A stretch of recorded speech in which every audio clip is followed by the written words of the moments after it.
دانشجویان چند دانشگاه شکایت کردند که پیشنهاد اختیارا رفتن به خدمت حربی اکنون به یک معرکه فشار بالای آنها تبدیل یافته است. از جمله دانشجویان دانشگاه دولتی شهر خوجند گفتند که آنها را در زمینه نامه وزارت معارف و علم تاجیکستان در حالت قرار دادند که پیش از مهلت امتحان سپارند و به خدمت حربی روند. به دانشگاه آمده دانشجویان کورس 4 را مجبور کرده ایستادند که عریضه نویسند تا به خدمت فرستاده شوند.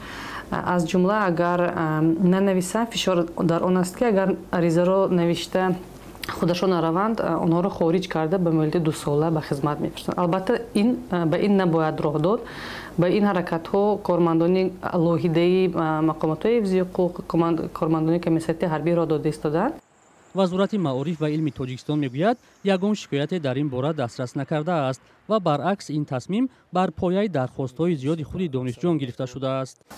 تا امروز همه اون ختم کنندگانی که یعنی با خواهش خودشون یعنی میخواستن به صف قوای مسلح خدمت نمایند از جانب مؤسسه تحصیلات عالی کسبی اتستاسیای ختم برگزار گردید. در رفت برگزاری اتستاسیای ختم رئیسان کمیسیه اعضایان کمیسیه در اکثر حالت‌ها والدین آنها نیز اشتراک کردند. چون این تصمیم در شبکه‌های اجتماعی بحث‌های را به میان گذاشت. برخی کاربران نوشتند که اکنون کاری وزارت دفاع بر دوش وزارت معارف حواله شد. نظر خود دانشجویان به این مسئله نیز یکسان نیست. آنها در روند تعلیم باید برنامه‌های درسی را از خود کنند. یکی متاسفانه از خود نمیکنند. نمو 2 سال یا 1 سالی موندگی است. خدمت مادر وطن شرف است میگویم. بسیاریش هست که روزه برای که مثلا بعد همین ختم دانشگاه انا چی ندارن.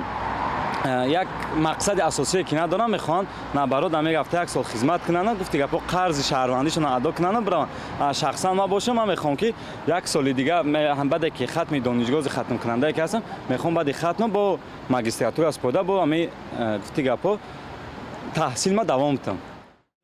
در گذشته دانشجویان برای دوره تحصیل از خدمت حربی آزاد بودند و آنها به ارتش دعوت می‌شدند که تعلیمگاهشان کافدرای حربی نداشت. سال گذشته قانون دیگر شد. اکنون ختم کنندگان این دو نوع تعلیمگاه‌ها 2 و 1 ساله به ارتش دعوت می‌شوند. 600 سهمیه خدمت پولکی برای آنها است که پس از سپردن قریب 28000 سومانی تنها 1 ماه خدمت خواهند کرد.